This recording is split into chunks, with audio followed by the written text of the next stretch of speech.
నమస్తే, welcome to reflection news. నేను శర్మ.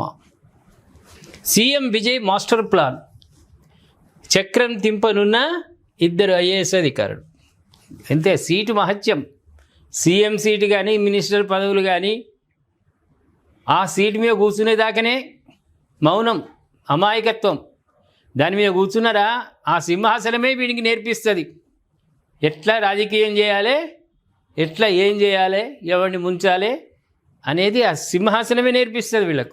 ఇక దాంట్లో కూర్చున్నాడు కదా. ఇప్పుడు మొత్తం చక్రం దింపడానికి ఇద్దరు ఐఏఎస్ ఆఫీసర్లను సెలక్షన్ చేసుకున్నాడు విజయ్. ఇంకా ఒకవేళ బహుశా బుధవారం మెజార్టీ ఫుల్ ఫ్లెడ్జ్లో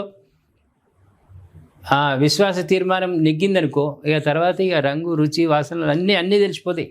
ఎంత కొత్తోడు కానీ 4 రోజులు చాలు. కొత్తగా 4 రోజులు అయిందా ఈ రాటు తేలిపోతారు. ఇక చాణక్య నీతి, ఎవరిని ఎక్కడ ముంచాలి, ఎవరిని దించాలి, ఎవరిని అందలం ఎక్కియాలనేది పర్ఫెక్ట్ అయిపోతాడు విజయ్. దాంట్లో రందిలే. తమిళనాడు కొత్త ముఖ్యమంత్రిగా బాధ్యతలు స్వీకరించిన శ్రీ జోసెఫ్ విజయ్ అప్పుడే పాలనపై తనదైన ముద్ర వేస్తున్నాడు.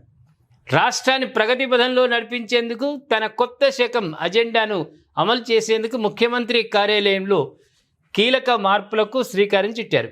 ఇందులో భాగంగా 2 సీనియర్ ఐఏఎస్ అధికారులను తన అధికారిక కార్యదర్శులుగా నియమించుకుంటూ సంచలనమైన నిర్ణయం తీసుకున్నారు. ముఖ్యమంత్రి కార్యాలయాన్ని సమూలంగా ప్రక్షాళన చేస్తూ రాష్ట్ర ప్రభుత్వం అధికారిక ఉత్తర్వులు జారీ చేసింది. వైద్య ఆరోగ్య శాఖలో ఉన్న సీనియర్ ఐఏఎస్ అధికారి డాక్టర్ పి సింధేల్ కుమార్ను బదిలీ చేసి ముఖ్యమంత్రికి అదనపు ప్రధాన కార్యదర్శి 1గా నియమించారు. అలాగే మరో సీనియర్ అధికారిని జి లక్ష్మీప్రియను ముఖ్యమంత్రి కార్యాలయానికి కార్యదర్శి 2గా బదిలీ చేశారు. రాష్ట్రంలో నాయకత్వ మార్పు తర్వాత సీఎం ఆఫీస్ కార్యకలాపాలను పటిష్టం చేయడంలో ఇవి తొలి అడుగుగా మనం గుర్తుంచుకోవచ్చు.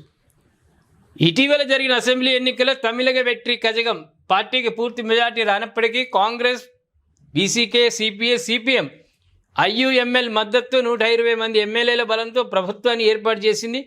బాధ్యతలు చేపట్టిన వెంటనే సీఎం విజయ్ తన తొలి ప్రాధాన్యతలను స్పష్టం చేశారు. నిరంతర విద్యుత్ సరఫరా, మహిళల భద్రత, మాదక ద్రవ్యాల నిర్మూలన అనే 3 ప్రధాన ప్రజా సంక్షేమ కార్యక్రమాలపై కీలక నిర్ణయాలు ప్రకటించారు.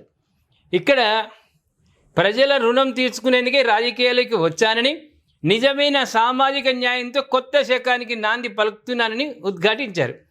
గత డిఎంకే ప్రభుత్వం రాష్ట్రాన్ని 10 లక్షల కోట్ల రూపాయల అప్పులోకి నెట్టి ఖజానాను ఖాళీ చేసిందని ఆరోపించిన ఆయన రాష్ట్ర ఆర్థిక పరిస్థితిపై త్వరలోనే శ్వేతపత్రం విడుదల చేస్తామని, ప్రభుత్వ నిర్ణయాలన్నీ అత్యంత పారదర్శకంగా ఉంటాయని పేర్కొన్నారు.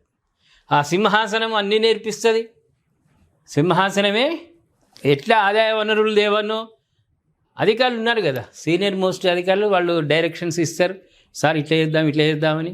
ఇక 5 ఏళ్ళు 100% ఉండాలి. ఎందుకంటే ఒక ప్రభుత్వం, ప్రజాపాలన ప్రభుత్వాలు స్థిరంగా ఉంటేనే ప్రజలకు అభివృద్ధి కార్యక్రమాలు వెళ్తాయి. నెలకు ముఖ్యమంత్రి గతంలో గొప్పనైనటువంటి సాంప్రదాయాలు.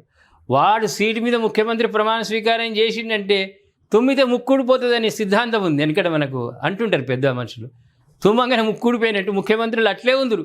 వాడు ప్రమాణ స్వీకారం చేసిండా ఎప్పుడు పోతుందో తెలియదు. ఇక వాడు అక్కడనే హైకమాండ్ నుంచి ఫోన్ వస్తుంది, నువ్వు రాజీనామా చేయి, కొత్తోడు వస్తున్నాను కానీ వీడు దెబ్బకి రాజీనామా చేయాలి. నెలకోడు, 2 నెలలకోడు, 6 నెలలకోడు. ఇక ఆ సినిమాలో మనకు క్యారెక్టర్స్ ఎట్లయితే మార్పు చెందుతుంటాయో అట్లా పోదురు. దాంతో ఏమైంది, అది కుప్పకూలిపోయింది. ఆ ప్రభుత్వమే, ఆ పార్టీయే నామరూపాలు ఎక్కడో పోయింది అప్పుడు చాలా రోజులు. అంటే స్థిరంగా ముఖ్యమంత్రి కానీ, మంత్రివర్గంలో మార్పులు పక్క పెట్టిన ముఖ్యమంత్రి అనేది స్థిరంగా ఉంటేనే డెవలప్మెంట్ కార్యక్రమాలు సాఫీగా నడుస్తాయి. కానీ రోజుకొకడు ముఖ్యమంత్రి అయితే వేస్ట్. విజయ్ కూడా 5 ఏళ్ళు మంచి గట్టి పరిపాలన చేయాలి. ఆ అప్పులు, ఆ ఊబిలో ఉన్నటువంటి తమిళనాడు ప్రభుత్వం నుంచి అప్పులు తీసేసి మిగులు బడ్జెట్గా తయారు చేసి ఈయన ఏమేమైతే వాగ్దానాలు చేసిండో వాగ్దానాలన్నీ అమలు చేస్తే నెక్స్ట్ టర్మ్ మళ్ళీ విలువ ఉంటుంది ప్రజల్లో. లేకుంటే ఏం చేస్తారు, ఇంట్లో ఉంటాయి కదా మహిళలు వాడుకుని, అవి పట్టుకొని ఊరుకొస్తారు ప్రచారానికి పోగానే. ఏమంటారు ప్రేక్షకులారా, విజయ్ నిలదొక్కుంటాడా?